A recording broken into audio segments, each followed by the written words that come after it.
बिस्मिल्लाहिर्रहमानिर्रहीम, अस्सलामु अलैकुम। प्रोग्राम इख्तलाफी नोट के साथ मैं हूँ उम्मे रुबाब ज़ैन। नाज़रीन, कौमी असम्बली जहाँ आईने पाकिस्तान के मुहाफ़िज़ और मुल्क व कौम के लिए कानून साजी का मुक़द्दस फरीज़ा सरअंजाम देने वाले इस ऐवान को मोतबर और मुअज़्ज़ज़ बनाते हैं। बजट पेश होने वाले दिन से लेकर परसों तक ये ऐवान तूफ़ान बदतमीज़ी की जद में रहा। इस ऐवान में गालम गलोच हुई, एक दूसरे को धक्कम पेल हुई, एक दूसरे को बुरा भला कहा गया, बजट की कॉपियाँ एक दूसरे को मारी गई। जो कुछ हुआ वो तमाशा पूरी दुनिया ने देखा। उसके बाद कुछ सेटलमेंट हुई। कल और फिर आज हुकूमत और अपोजिशन दोनों जानिब से तकरीर का आगाज हुआ। इसी तमाम तर सूरत हाल पर हम बात करेंगे। हबीब साहब, मुझे समझाएं जरा, ये मुकद्दस ऐवान है, यहाँ पर कानून साजी के लिए लोग आते हैं, ये भी बड़े पढ़े लिखे लोग हैं, ये कर क्या गए, ये हुआ क्या? देखिए, अगर तो आप इसको एक आइसोलेटेड वाक़े के तौर पे दे लें और एक तनहा एक इंसिडेंट समझें तो फिर तो कुछ और बात है। लेकिन आज मैं कुछ कहने की बजाय आपको कुछ दिखाना चाहता हूं, और वो जो दिखाना है वो दरअसल अब मेरे बहुत सारे आपके सवालात का और लोगों की जो बहुत सारी उंगलियां उठ रही हैं उसका भी जवाब है। प्रोड्यूसर साहब से मेरी दरखास्त है, अली साहब जरा दिखाएं। देख लीजिए मनाजिर हमने अभी जी, आपने देखे कि ये सिलसिला आज का नहीं जारी, बल्कि ये 2018 से जारी है। जब अप्रैल 2018 में मिफ्ता इस्माइल अपना बजट पेश कर रहे थे तो उस वक्त भी यही सब कुछ हो रहा था। उस वक्त पीटीआई दूसरे बेंचेस पे थी। देखिए, ये पाकिस्तान तहरीक इंसाफ को सूट करता है कि वो नफरत को बढ़ाती चली जाए, क्योंकि उसने 2018 में उसकी इलेक्शन स्ट्रेटजी दरअसल इस बुनियाद पे थी कि ये चोर हैं, ये डाकू हैं, ये चोर हैं, ये डाकू हैं। तो उसी मंत्रा पे आगे चलते हुए वो ये समझते हैं कि उन्हें इसका फायदा मिलेगा। तो लिहाजा ये तो उनका एक आप यूं कहिए कि सोची समझी कोशिश है, सोची समझी हिकमत अमली है। लेकिन पाकिस्तान की असम्बली के बारे में निहायत मुझे दुखे दिल के साथ ही कहना पड़ता है कि पाकिस्तान की असम्बली ने 1947 से लेके आज तक भी, सिवाय एक छोटे से ब्रीफ पीरियड के दरमियान जब हमारा कॉन्स्टिट्यूशन बन रहा था 1973 का, उसके सिवा कभी भी कोई अच्छे अखलाक का मुजाहरा नहीं किया। पाकिस्तान की असम्बली ग्रेजुअली नीचे गिरती गई है अपने मेयार के एतबार से, अपनी डिस्कशन के एतबार से, अपनी कानून साजी के एतबार से। तो लिहाजा ये जो कुछ आपने मुजाहरे देखे हैं ये गुज़श्ता 3 साल के चुनिंदा, तो इसने अब ये साबित कर दिया है वो जो मैं आपकी खिदमत में बार बार पेश करता हूं कि नजरिया नालायकी, कि पाकिस्तान का मसला इनकॉम्पिटेंस है, पाकिस्तान का मसला नालायकी है। तो ये हमारी पार्लियामेंट है, तो पार्लियामेंट में जब ये लोग पहुंचे हैं हमारे वोट लेके, तो दरअसल ये अब साबित करें कि ये नालायकिस्तान है। इन्होंने पार्लियामेंट का सारा जो एक वकार और तौकीर थी उसको दाव पे लगा दिया है। ये वो लोग हैं जिनके अंदर चोर बैठे हैं, वोट चोर हैं, जो पैसे लेके वोट इधर उधर कर देते हैं। हमने ये बात कब देखी? जब हमने यूसुफ रजा गिलानी को मुंतखब होते हुए देखा। यहां के लोग जो हैं वो गलीज गालियां देते हैं और उसके बाद में कहते हैं ये हमारा कल्चर है। ये उनके घर वालों ने उन्हें सिखाया है। हमने इतने पस दर्जे के लोग जो हैं वो हमसे मुंतखब हो गए हैं, वो चाहे both side of the aisle, उसमें कोई चाहे हुकूमत के चाहे अपोजिशन के, ये लोग हैं जिन्हें ना बात करने की तमीज है, ना कानून साजी का पता है, ना अपने पाकिस्तान की इज्जत अजीज है। तो लिहाजा इन लोगों से तो हम बिल्कुल यही कर सकते हैं कि इनसे हम इजहार बरात कर दें कि भाई तुम हम में से नहीं हो। तुम्हारा दावा हो सकता है कि तुम अवाम की नुमाइंदगी करते हो, नहीं। मैं पूरा पाकिस्तान, कराची से लेकर गिलगित तक, गली गली मोहल्ले मोहल्ले में जाके मैंने पॉलिटिकल प्रोग्राम किए हैं। मैंने ऐसी बदतमीजी का मुजाहरा कभी नहीं देखा, ये जो कुछ इन्होंने किया। हबीब साहब, ये सेटलमेंट हुई कैसे कि अब तुम हमें कुछ नहीं कहोगे, हम तुम्हें कुछ नहीं कहेंगे, तुम भी तकरीर करो? जैसे आप साद के और मेरे दरमियान सेटलमेंट करा देती हैं, इसी तरह पाकिस्तान में लोग हैं अच्छा जो सेटलमेंट करा देते हैं। वो चाहे कोई फोन कर ले, बता दे मियां साहब आइंदा नहीं करना, खान साहब आइंदा नहीं करना, तो बस फिर वो नहीं होता। ठीक है, अभी तो बहरहाल सेटलमेंट हो गई है साथ, लेकिन जो कुछ होता रहा आपकी नजरों से भी गुजरा, ये वही ऐवान है जहां पर हमारे लिए ये लोग आते हैं कानून साजी करने के लिए?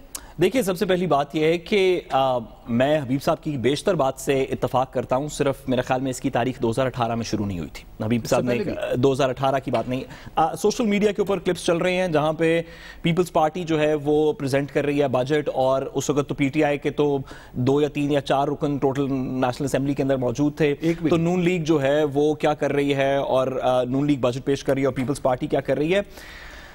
पाकिस्तान के अंदर किसी शख्स को आप प्राइमरी स्कूल की असेंबली ले लें, आप टाटों वाला स्कूल ले लें, جہاں پہ بچے جو ہیں وہ پہلی جماعت کا قاعدہ پڑھنے کے لیے آئے ہوں. آپ ہم 100 باتیں کرتے ہیں مدرسوں کو, ادھر ادھر لوگوں کو, آپ مدرسے لے لیں, آپ اچھے انسٹیٹیوشنز بڑے لے لیں, آپ جوڈیشری کا کوئی اجلاس کروا لیں, آپ سول ججز کو اکٹھے کر لیں, آپ فوج کی ہم نے پریڈز دیکھیں, پولیس والوں کو ہم نے اکٹھے ہوتے, کوئی ایسا محکمہ ہے, کوئی ایسا ادارہ ہے جہاں پہ یہ ہوتا ہے حبیب صاحب؟ میں کہہ رہا ہوں کہ ٹاٹوں پہ بیٹھے ہوئے بچوں سے لے کے ہماری جو پی ایم اے کی پریڈ ہے وہاں تک, جو کہ سب سے زیادہ ڈسپلنڈ بات ہے, اس سارے کے درمیان میں نیشنل اسمبلی, پروونشل اسمبلی کے علاوہ کوئی ادارہ ہے حبیب صاحب کے ذہن میں آتا جہاں پہ یہ ہوتا ہو؟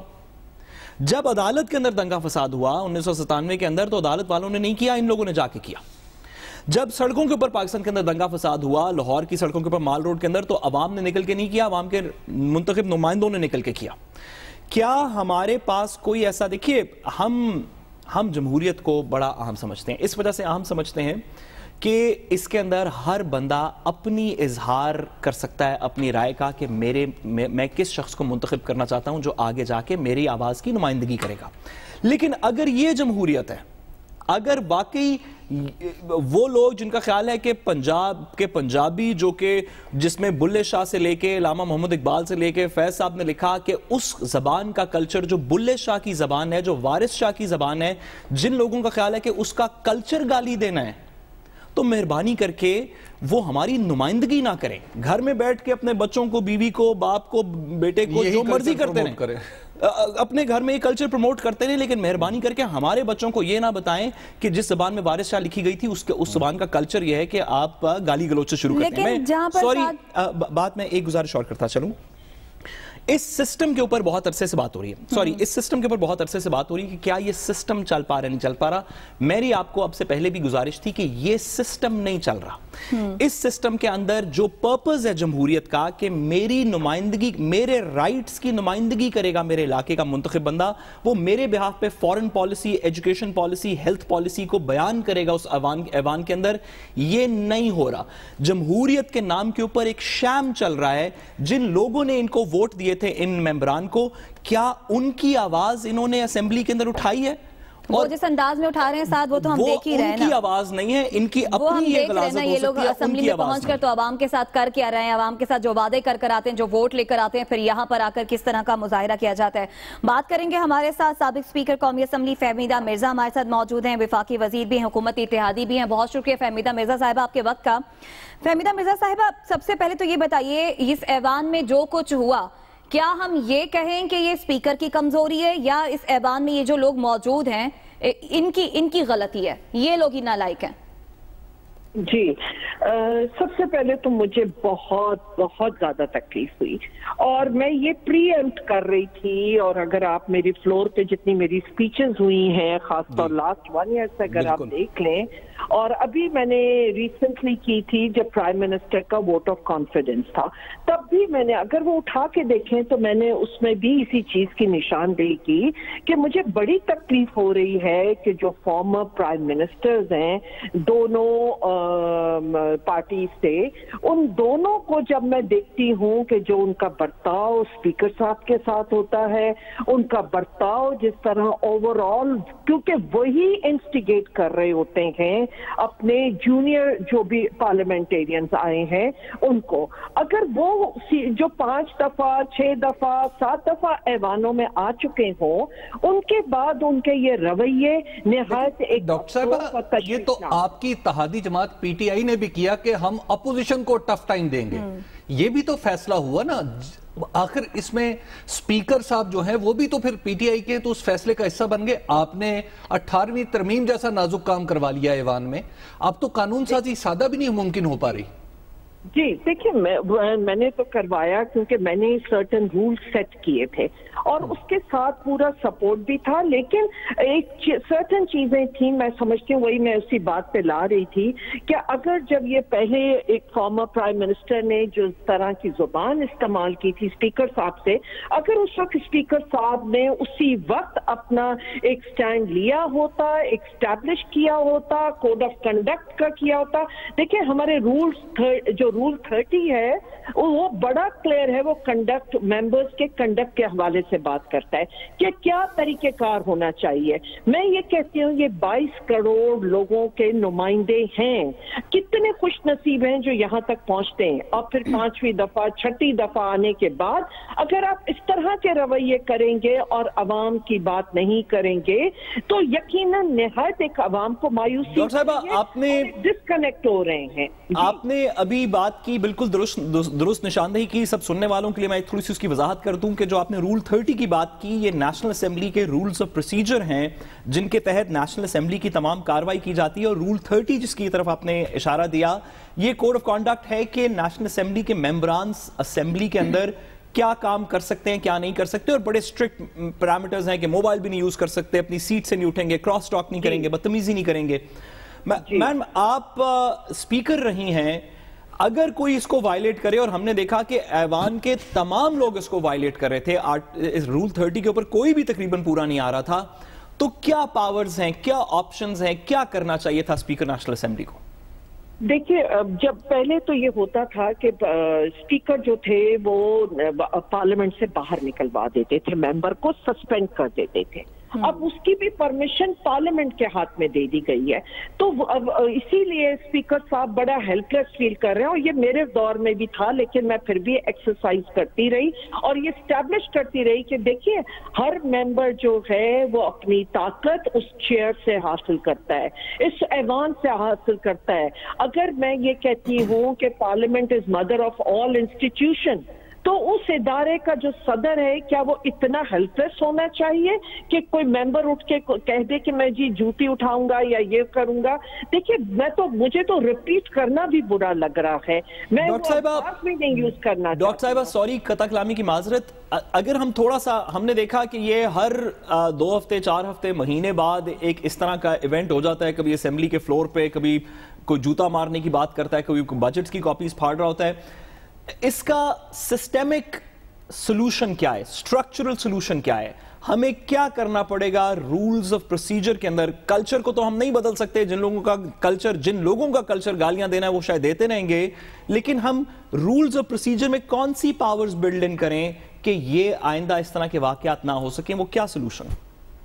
इसके लिए मैंने स्पीकर साहब को भी सजेस्ट किया और हमारी एक मीटिंग भी हुई थी, और जिसमें हमने पूरा ये सोचा था कि कैसे ये रूल्स ऑफ बिजनेस के ऊपर इसको देखा जाए और किस तरह ज्यादा पावर्स स्पीकर के पास आने चाहिए, क्योंकि अगर स्पीकर ही हेल्पलेस होगा तो यकीनन जो इस वक्त हालात हो रहे हैं, वहां से स्पीकर कह रहे होते हैं वीडियो नहीं लें, लेकिन हर शख्स डायस में चढ़ के, उस दिन तो मैंने देखा कि उस डायस के जाके स्पीकर के बाद वहां से वीडियोस उतारी जा रही है, उनके फेस पे उनकी उतार रहे हैं पब्लिक। तो मतलब दिस इज हमें ये सबको बैठ के सोचना पड़ेगा। सीनियर मेंबर्स की एक मसला ये भी आ रहा है कि जैसे अभी आपने कहा कि जब आप स्पीकर थी तो आपको आपकी पार्टी की भी सपोर्ट हासिल थी और फिर एक आपका अपना भी तहक्कुम था। मसला यहां पे ये आ रहा है, अपोजिशन ये कहती है कि हम स्पीकर के साथ, असद कैसर साहब के साथ मिलके बैठते हैं, असद कैसर साहब के साथ बिजनेस पे बात हो जाती है कि जनाब कैसे आगे बढ़ना है, लेकिन उसके बाद फिर जब असद कैसर साहब वापस जाते हैं तो उनके सारे फैसलों के ऊपर कोई ना कोई वजीर आजम का नाम लेते हैं कि खत्ते तंसीख फेर देता है। और एहसन इकबाल साहब ने कहा कि उन्होंने खुद किसी से पूछा पीटीआई के एक मेंबर से, तो उन्होंने कहा चूंकि वजीर आजम ऐसा चाहते हैं तो हमें ऐसा करना पड़ रहा है। और वज़रा का भी हमने रवैया देखा कि एक वजीर साहब मुराद सईद हमारे भाई, वो तो खड़े हुए थे बाकायदा डेस्क के ऊपर। तो स्पीकर की अथॉरिटी उनकी पार्टी और आपके इत्तेहादी क्यों नहीं सपोर्ट कर रही है? आप क्या मदद कर रही हैं? कोई इसमें पानी डालें इस आग पे। जी, मैं तो यही मदद कर सकती हूँ कि मैं सजेस्ट कर सकती हूँ, और मैंने स्पीकर साहब को भी सजेस्ट किया, मैंने फ्लोर पे स्पीचेस किए हैं। अब मैं आपको ये बताऊं कि हर सेशन से पहले एक बिजनेस एडवाइजरी कमेटी की मीटिंग होती है और उसमें पूरा हम प्रोसीजर तय करते हैं और उसमें सारी पार्लियामेंट में बैठी हुई पॉलिटिकल पार्टीज की नुमाइंदगी होती है। वहां पे बाकायदा बैठ के घंटों स्पीकर साहब की सरबराही में ये फैसला होता है कि हाउस कैसे चलाना है। लेकिन यही अपोजिशन जब बाहर जाती है तो उसकी टोटल कॉन्ट्ररी वो बिहेव करते हैं, उनका जो दिल चाहता है वो बात करते हैं, और फिर जब दिल चाहता है, मैंने लीडर्स को देखा कोरम पॉइंट आउट करके, जब आप कोई इतनी कड़वी बात कहेंगे तो जवाब में कुछ तो आएगा। देखिए प्राइम मिनिस्टर एक chief executive of the country है, अगर आप उसको नहीं बोलने देंगे, आप उनके पहले दिन से वो करेंगे, तो किस तरह आप बताइए कि आप ऐवान इस चलाएंगे। पर्टिकुलर केस में तो हुकूमत की गलती कुछ ज्यादा लग रही है, ऐसे लग रहा है कि जैसे अपोजिशन रद्द अमल में आई। नहीं, ऐसा नहीं है, क्योंकि ये चीजें, ये आवाजें सुनने में आई। आप मुझे बताइए, जो शौकत तरीन साहब फाइनेंस मिनिस्टर हैं, उनका तो किसी पॉलिटिकल पार्टी से ताल्लुक नहीं था, एक फाइनेंस मिनिस्टर नए आए हैं, किसी को उनसे क्या शिकायत हो सकती है?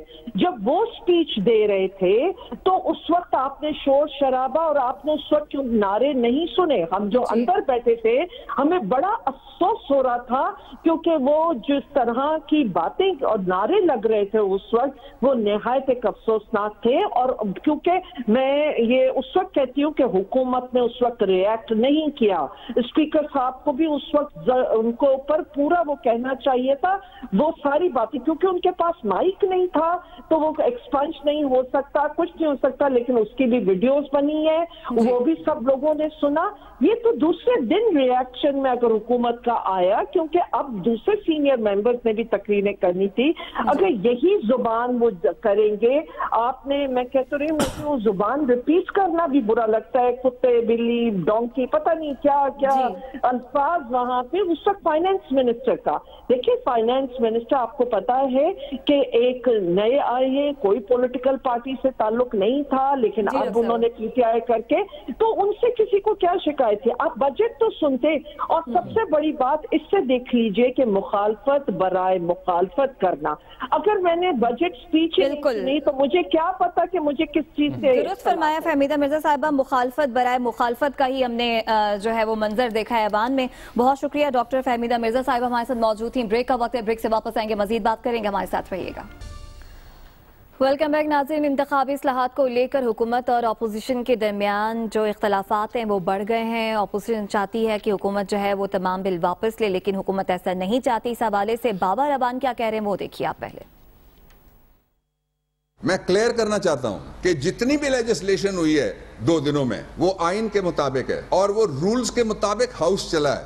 इसलिए हमने कल मीटिंग में उनको बता दिया था अपोजिशन को कि ये बिल वापस नहीं लिए जा सकते।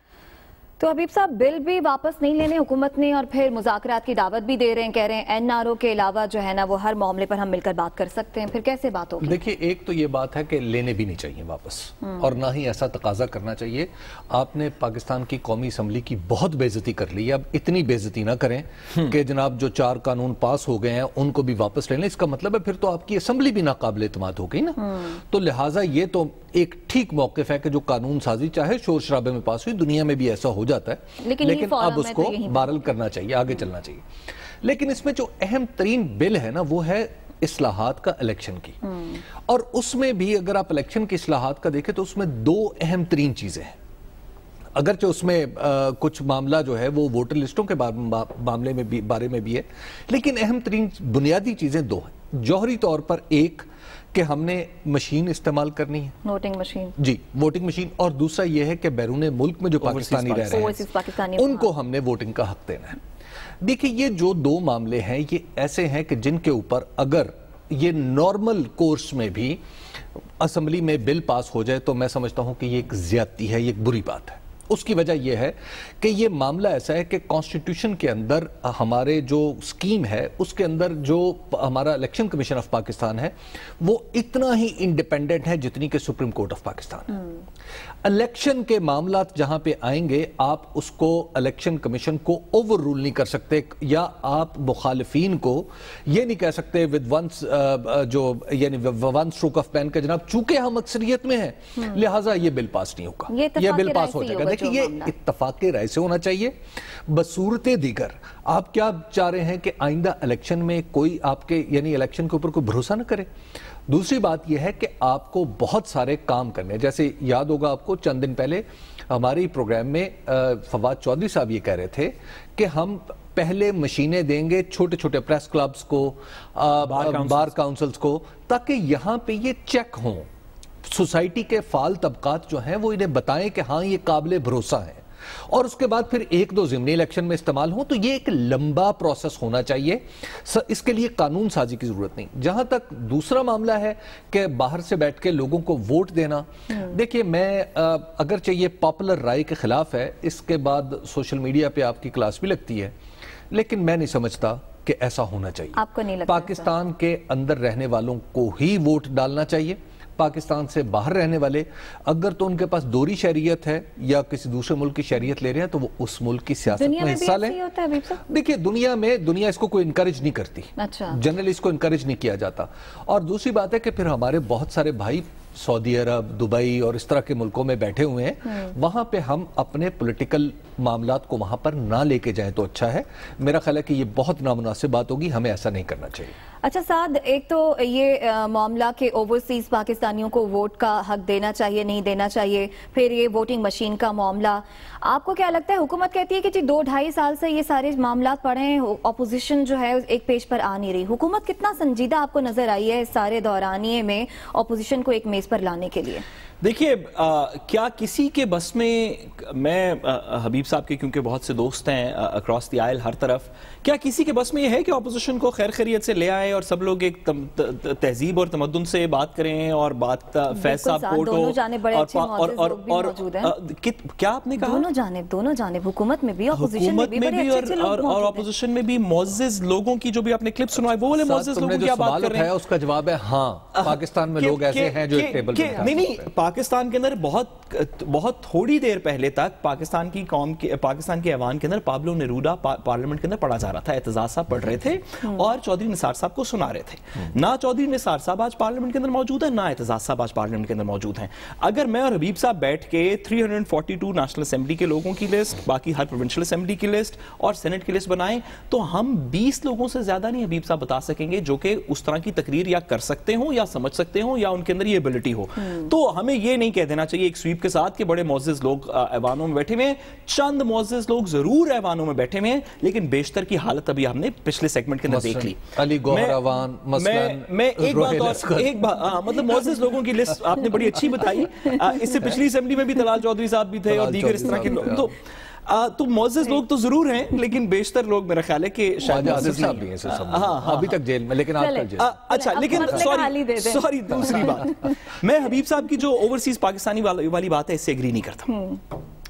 कुछ लोगों का ख्याल है कि ओवरसीज पाकिस्तानी को इलेक्शन भी लड़ना चाहिए, वोट भी करना चाहिए, मैं उन लोगों से भी एग्री नहीं करता। अच्छा, अगर आप पाकिस्तान के अंदर, अगर आपकी डुअल नेशनैलिटी है या आप पाकिस्तान के अंदर आपकी फॉरेन कोई रेजिडेंसी है, तो आपको इलेक्शन लड़ने से पहले गिव अप करनी चाहिए अगर आप लड़ना चाहते हैं इलेक्शन, अगर आप लड़ना चाहते हैं।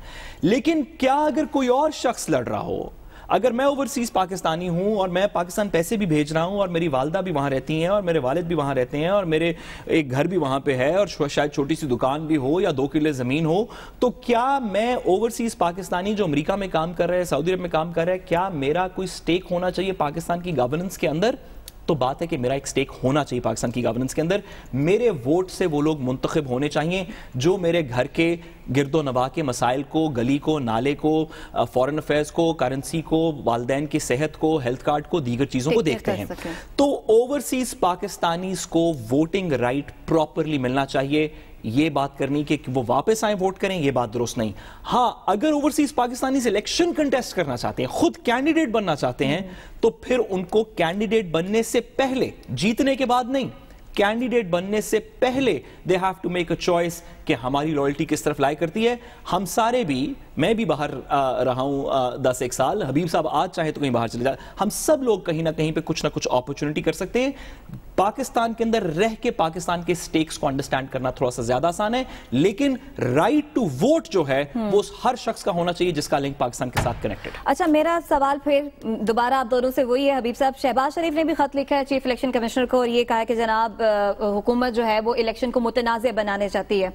ये बताइएगा कि ये जो बदएतमादी की एक फिजा है, फिर वही बात है कि क्या कोई अभी भी उम्मीद की किरण मौजूद है, कोई लोग ऐसे मौजूद है दोनों जानिब से जो मामले को सुलझा दें? जहां तक एक बात यह है कि अगर موجودہ اسمبلی, یہ میں بات پہلے بھی اس پہ کر چکا ہوں اور اس لڑائی سے پہلے بھی عرض کر چکا ہوں کہ موجودہ اسمبلی اگر یہ فیصلہ کرے کہ ہم آئندہ ووٹ ایسے ڈلوائیں گے, الیکشن ایسے کروائیں گے اور پھر ہم یہ کریں گے اور سارے متفق ہو جائیں, میں سمجھتا ہوں کہ یہ اخلاقی طور پہ اسمبلی بہت بڑی غلطی کرے گی. دیکھیے کتابوں میں یہ لکھا ہوا ہے کہ اسمبلی اگر چاہے تو مرد کو عورت اور عورت کو مرد قرار دے دے, لیکن یہ بہت بڑی زیادتی ہوگی پاکستان کے عوام کے ساتھ. اس کی وجہ یہ ہے کہ یہ استحقاق بہت وائڈ سپریڈ ہونا چاہیے, پھیلا ہوا ہونا چاہیے, کہ جس میں یہ طے کیا جائے کہ الیکشن لڑنے کے لیے کیا قابلیت چاہیے اور ووٹ ڈالنے کے لیے کیا قابلیت چاہیے اور الیکشن کروانے کا کیا طریقہ کار ہونا چاہیے.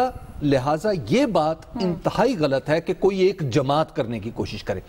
اس پرٹیکولر کیس میں الیکشن کمیشن جو کہہ رہا ہے, میں سمجھتا ہوں کہ ہمیں الیکشن کمیشن کو سپورٹ کرنا چاہیے کہ الیکشن کمیشن نے کہا ہے کہ یہ غیر دستوری بھی ہے اور اس کے اوپر بہت سارے کوشچن مارکس ہیں, اور یہ انشاءاللہ مجھے لگتا ہے کہ ہماری عدالتیں بھی تو ہیں نا, جب یہ پاس بھی ہو گیا اسمبلی سے, اگر خدا نخواستہ سینٹ سے بل پاس ہو گیا تو انشاءاللہ عدالتوں میں جا کے یہ سٹرائک ڈاؤن ہو جائے گا. اور ہمارا تجربہ یہ ہے سعد کا اور میرا کہ عدالتوں میں جب اس طرح کے معاملات جاتے ہیں تو ان پہ بہت ساری بحث ہو جاتی ہے. معاملہ عدالت تک بھی چلا جائے گا اور پھر وہی آپ کی بات ہے کہ اپوزیشن اور حکومت دونوں میں تو میں ہوتی رہے گی, اور پھر جی ووٹ چوری کیا, اس نے کیا, یہی سب چلے گا. دیکھیے ہماری عدالتیں جو ہیں وہ بہت فعال ہیں اور وہ ان اکارڈنس ود لا, اور میں اور حبیب صاحب جس طرح حبیب صاحب نے اشارہ دیا کہ ہم تو کاغذات نامزدگی کا میٹر بھی لے کے گئے تھے اور عدالتوں نے پوری طرح ریلیف اور الیکشن کمیشن کو انہوں نے اختیار دیا. لیکن ساتھ ہی ساتھ میں بصد احترام ایک دو ایسی گزارشات بھی کر دوں کہ ہمارے عدالتوں کے کچھ ایسے معاملات بھی ہیں جن کی وجہ سے, کچھ ایسے فیصلے بھی ہیں جن کی وجہ سے میرے خیال میں ہماری اسمبلی کے جو اندر لوگ اور جس طرح کے ہم نے ابھی چیزیں دیکھی وہ عدالتوں کو اپنی جورسپروڈنس ریکنسیڈر کرنے کی پڑے گی. فار ایگزامپل قانون سازی کے تھرو بی اے کی ریکوائرمنٹ کر دی گئی کہ ہر بندہ جو کہ کم از کم بی اے ہوگا وہ نیشنل اسمبلی کا الیکشن لڑے گا. عدالت کے اندر پٹیشن فائل ہو گئی کہ اس ملک کے اندر تو بیشتر لوگ ایسے ہیں جنہوں نے بی اے نہیں کیا ہوا, تو کیا وہ سارے الیکشن نہیں لڑ سکتے؟ عدالت نے کہا فنڈامنٹل رائٹ کے خلاف ہے اور بی اے کی شک ختم کر دی. عدالتوں کو یہ والی فوٹیجز جو ہم نے ابھی دیکھی اس کے بعد اور اب پاکستان کی ریسنٹ تاریخ کے بعد جو پچھلے 10 سال کے اندر ہوئی ہے, ہماری عدالتوں کو اور ساتھ ہی ساتھ ہمارے قانون سازی کے اداروں کو, لیکن قانون سازی کے اداروں سے ہم زیادہ ایکسپیکٹ نہیں کرتے, ری اسیس کرنا پڑے گا کہ جمہوریت کی ساکھ اور عزت بچانے کے لیے کن لوگوں کو الیکٹ کرنا ہے, ان کا معیار تھوڑا سا بہتر. آپ یوں کہہ لیجئے کہ سارے اداروں کو اسیس کرنا چاہیے کہ جمہوریت کی مکمل شکل. واپس آئیں گے تو مزید بات کریں گے, ہمارے ساتھ رہیے گا. ویلکم بیک ناظرین. بلوچستان میں بھی حکومتی اور اپوزیشن ارکان آمنے سامنے آ گئے. بلوچستان اسمبلی کا احاطہ میدان جنگ بنا رہا اور ارکان جو ہیں وہ زخمی بھی ہوئے. اس تمام تر واقعے کی تفصیلات جانیں گے بیورو چیف کوئٹہ عرفان سعید حبیب صاحب. وہاں پہ جو کچھ ہمارے ہاں قومی اسمبلی میں ہو رہا تھا وہاں اسمبلی کے باہر بالکل جو وہاں مرکز میں ہوا. ایک معاملہ صرف جیسے ابھی ساتھ بات کر رہے تھے کہ جناب بی اے تھے, یہ جتنے لوگ شور مچا رہے تھے, گالیاں دے رہے تھے, اس میں بی اے بھی تھے, پوسٹ ڈاک بھی, پوسٹ گریجویٹ بھی تھے, اور ماشاءاللہ پی آئی سی پہ جن لوگوں نے حملہ کیا تھا وہ بھی پڑھے لکھے جاہل تو اتنے اس ملک میں کہ کیا پوسٹ گریجویٹ تھے نا, بالکل وکلاء تھے. یہاں بلوچستان میں بھی پڑھے لکھے عرفان سعید بتائیے گا کہ اسمبلی میں لوگ موجود ہیں, پھر ہوا کیا کہ معاملہ اتنا بگڑ گیا کہ ارکان کچھ زخمی بھی ہو گئے؟ بالکل جی, جس طرح ابھی بات کی امیر صاحب نے بھی, پڑھے لکھے لوگ ہیں اور بلوچستان میں پڑھے لکھے ہونے کے ساتھ ایک قبائلی روایات بھی ہیں یہاں کی. اگر شائستہ انداز سے جو اپوزیشن ہمیشہ سے یہاں پہ بیہیو کرتی رہی, لیکن یہ 4 روز سے یہ معاملہ بڑا شدت اختیار کرتا جا رہا تھا اور لگ رہا تھا کہ اپوزیشن اور حکومت کے درمیان کو ٹاکرا ہوگا. اور آج وہ یقیناً جو بلوچستان ذرا یہ بتائیے کہ یہ آج کیوں ہوا؟ کیونکہ ابھی 10-11 دن 12 دن بھی ہیں, 30 جون سے پہلے آج ضروری نہیں تھا کہ کوئی بجٹ پاس ہو, مطلب پولیس کو زبردستی اندر جانے کی کیا وجہ پڑی؟ آج کیا ہوا کہ یہ جو اپوزیشن گورنمنٹ کا تنازع ہے یہ بوائل ہو کے تو ایک دنگا فساد کی صورت ہمیں نظر آئی؟ دیکھیں صاحب, یہ 4 روز سے اپوزیشن نے اسمبلی کے گیٹ کے باہر دھرنا کیا تھا. جی عرفان آپ سن پا رہے ہیں؟ جی جی عرفان آپ کی آواز آ رہی ہے, آپ کنٹینیو کیجئے. اچھا, 4 روز سے یہ इरफान आपसे एक बार फिर राब्ता करने की कोशिश करेंगे। इरफान बताने की कोशिश तो कर रहे हैं हबीब साहब को के शायद वहाँ पर कुछ हुआ देखिए। क्या है, लेकिन कुछ इनसाइड स्टोरीज आपके पास देखिए भी असल होती हैं। मसला ये है, आप बलूचिस्तान का मसला समझिए। बलूचिस्तान में आमतौर पे जैसे अभी इरफान बता रहे थे ना कि अपोजिशन हो या हुकूमत हो, सब एक दूसरे के साथ बड़े अच्छे रिलेशन के साथ रहते हैं। चूंकि आबादी भी कम है, ऐवान भी छोटा है और बहुत सारी रिश्तेदारियां भी हैं आपस में कबायली नोयत की, और ताल्लुकात बड़े गहरे हैं। अब प्रॉब्लम ये हुआ है कि हमारे जो अख्तर जान मेंगल साहब हैं, अख्तर जान मेंगल साहब पीडीएम की चिगनी चुपड़ी बातों में आके हुकूमत छोड़ बैठे हैं विफाक में। अब जब विफाक में हुकूमत छोड़ बैठे हैं तो सूबे में वो पहले ही जाम साहब की हुकूमत के मुखालिफ थे, जाम कमाल की हुकूमत के मुखालिफ। अच्छा, जाम कमाल की हुकूमत की मुखालफत दरअसल उसकी वजह, उसके बावजूद वो विफाक में बैठे हुए थे। अब प्रॉब्लम ये हो गया कि जब विफाक की हुकूमत भी उनके हाथ से निकल गई, बल्कि आप यूं कहिए कि उनके हाथ से सिरक गई अपनी ही गलती की वजह से, तो अब मसला यह है कि उनकी तो रेलेवेंसी खत्म हो गई, क्योंकि पीडीएम कोई अदम एतमाद नहीं लेके आ रही।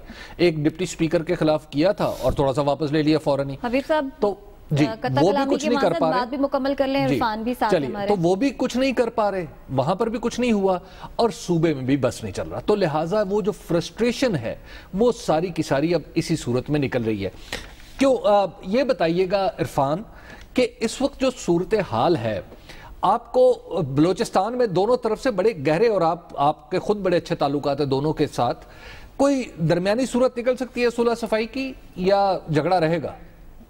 देखें, ये तो 4 रोज से पहले जब ये धरना दिया गया था तो ये हुकूमत की तरफ से अगर एक टीम बना दी जाती वुज़रा की और वो आके मुज़ाकरात कर लेते तो ये मामला ये इस नौबत तक ना पहुंचते। चूंकि ये 4 रोज तक मुसलसल धरना दिए बैठे रहे, कोई हुकूमती वजीर इनके पास नहीं आया। ये होना चाहिए था, हुकूमत की तरफ से स्टेप उठाया जाना चाहिए था, लेकिन अफसोस की बात है कि ये डिले करते रहे और आज जब बजट का इजलास नहीं, तो अफसोस की बात तो अपोजिशन के लिए, अपोजिशन पे अफसोस होना चाहिए कि आप पार्लियामेंट में करने की बात जो है, बजट तो पार्लियामेंट में डिस्कस होता है, आप सड़कों पे डिस्कस करेंगे, इस तरह तो नहीं होता। इसी तरह बिल्कुल दोनों तरफ से जो मैं बात कर रहा था हबीब साहब के, इस वक्त असेंबली के जो गेटों को जिस तरीके से ताला लगाया गया और किसी रुकन को अंदर आने की इजाजत नहीं दी गई, तो यकीनन इस सूरत हाल में तो बदमज़गी पैदा होनी थी। अपोजिशन क्या कोई तारीख में बलोचिस्तान असेंबली में ऑपोजिशन में किसी ने ताला लगाया कि असेंबली को ऑपोजिशन ताला लगा के कहे कि हम अंदर नहीं आने देंगे लोगों को? बिल्कुल, कभी भी बलूचिस्तान की तारीख में, पार्लिमानी तारीख में कभी भी ऐसा ठीक है, ऐसा कभी भी नहीं हुआ। बहुत शुक्रिया इरफान सईद हमारे साथ मौजूद थे। इजाजत दीजिए, आपसे कल मुलाकात होगी अल्लाह ने के बाद।